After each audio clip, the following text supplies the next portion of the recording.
Hey everyone, I want to go over our CCAP contract for our families that have assistance through the Colorado Child Care Assistance Program. I felt like this is a great forum to explain that to you, to make sure that you are aware of all of our policies and procedures with our CCAP households, and make sure that those are going to be acceptable to you so that this is a good fit and partnership. I don't want you to have any surprises. All child care centers have different policies, and so our policies may be separate, different, unique from an experience you've had before. Follow me with this. This is really important. You've got to sign off on all these policies before we can start. And so I want to make sure we give this opportunity to be really complete and transparent with you. So here we go. All right. Parent fees are assigned by the county. They're determined by the county. They're simply our responsibility to collect. They are due on the first of every month. We set up all of our families, CCAP and private, through a program called Tuition Express, which withdraws parental fees or tuition on the first of the month. We can either set up with a checking account or a savings account. Late fees are subject to your account if your parental fee is not due, paid in full by the first, but they'll be assessed by the 5th of the month if they're not paid in full. We are required to report any unpaid parental fees to your caseworker, and this ultimately will result in termination and inability for you to be able to access additional CCAP benefits in the future. So we hope that never happens, but we do want to work with you if you're having a challenge with your parental fee. If your child attends on days or times that they're not authorized by through CCAP, then we will end up private billing you for that care. Okay, so you need to make sure that when your child attends, that they're scheduled to attend for those days and times. We only accept full day enrollment in our toddler program. And so therefore, if your child is under 2.5 years old or in a toddler classroom of ours, if they attend less than 5 hours in that day, that's going to be recorded and paid by CCAP as a part day.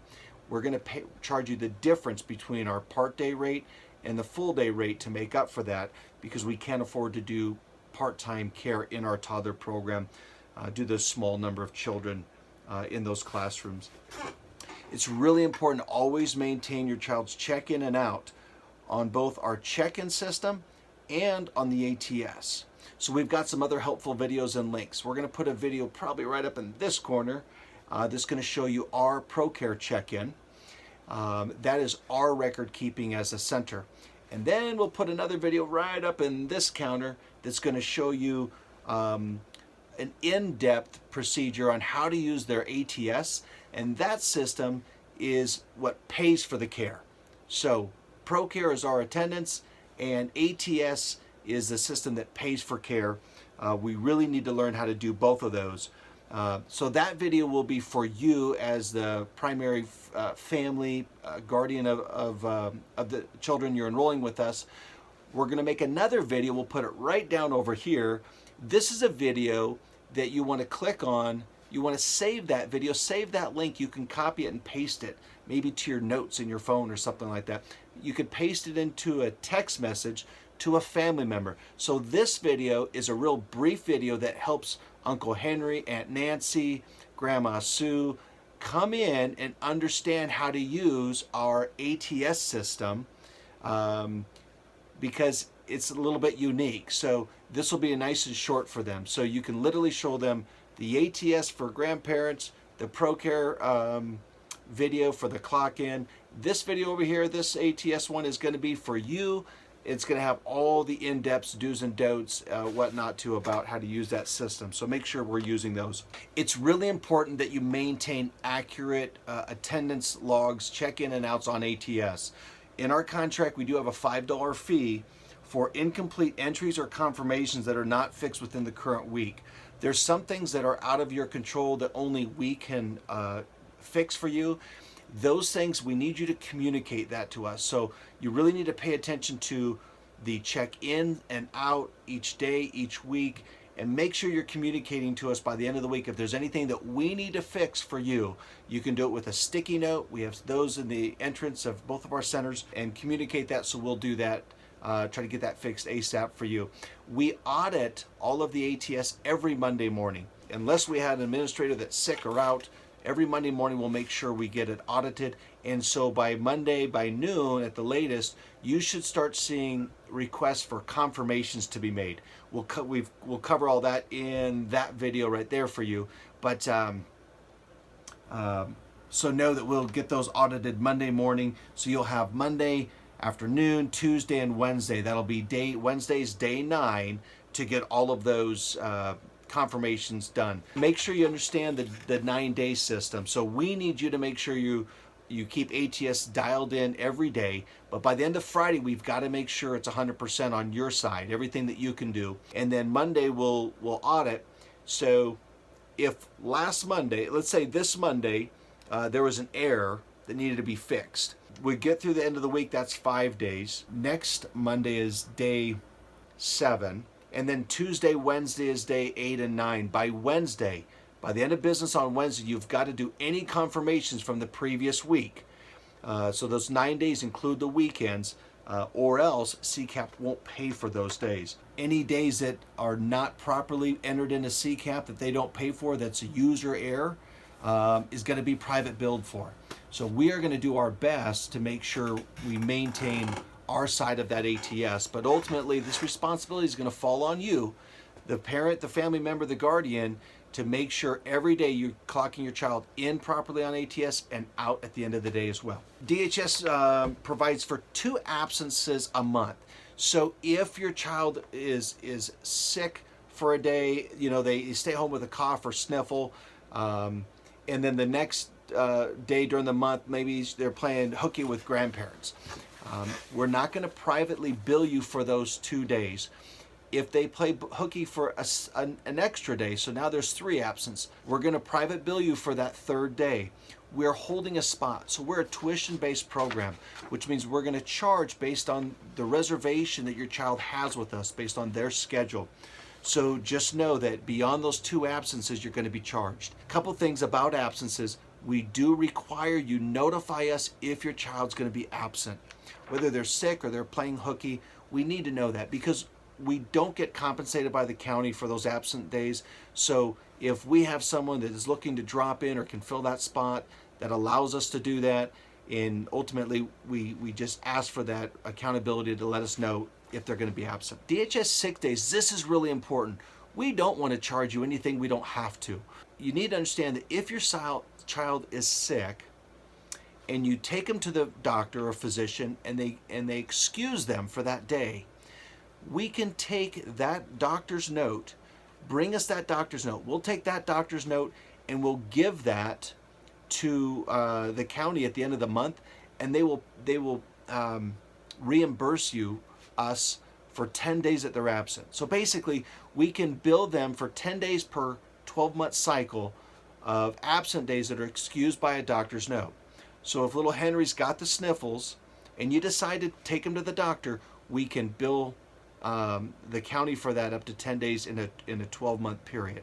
So that's really important. Anytime you take your child to the doctor, make sure you get that doctor's note, whether they're sick or they're healthy.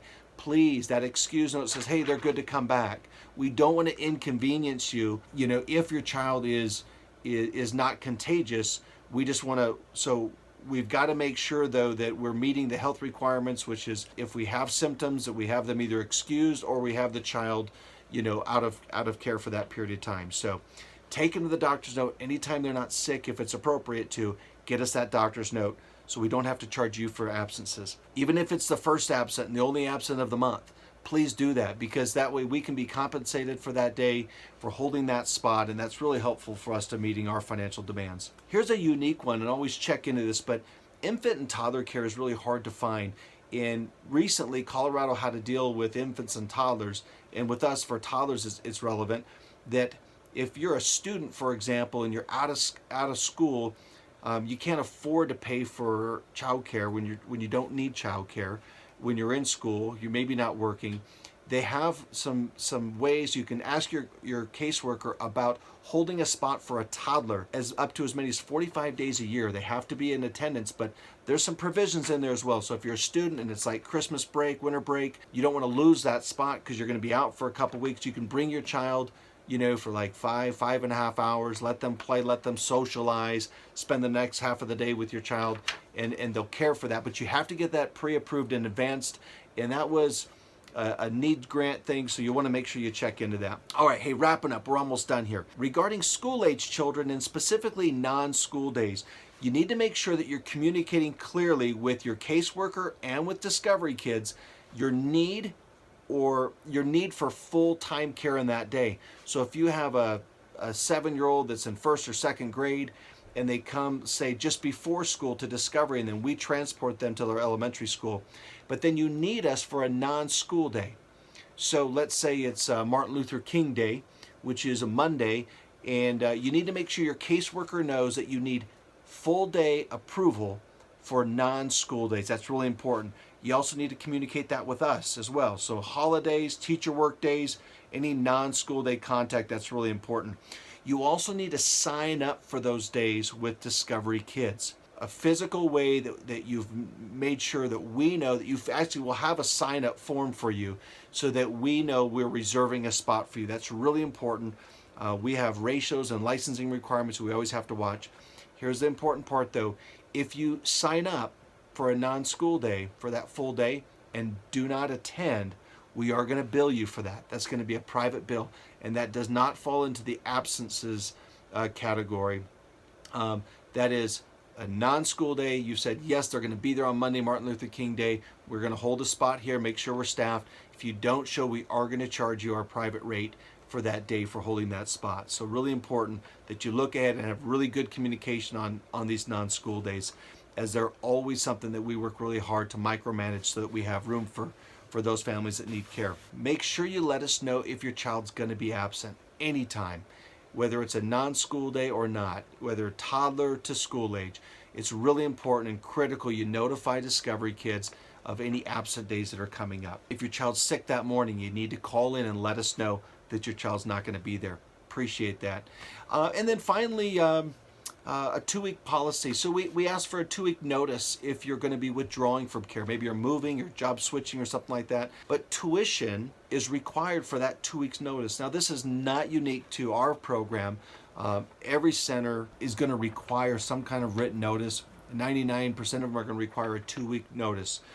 It's really critical for us to keep our program up and running properly. If you give us notice on January 25th, that, hey, this is, they're going to be moving to another program on February 1st, we're still going to require a 2-week notice, which means maybe they'll be here with us for the next 4 or 5 days, but then the next week and a half or week after that is within that 2-week notice. We're going to have to private bill you for that.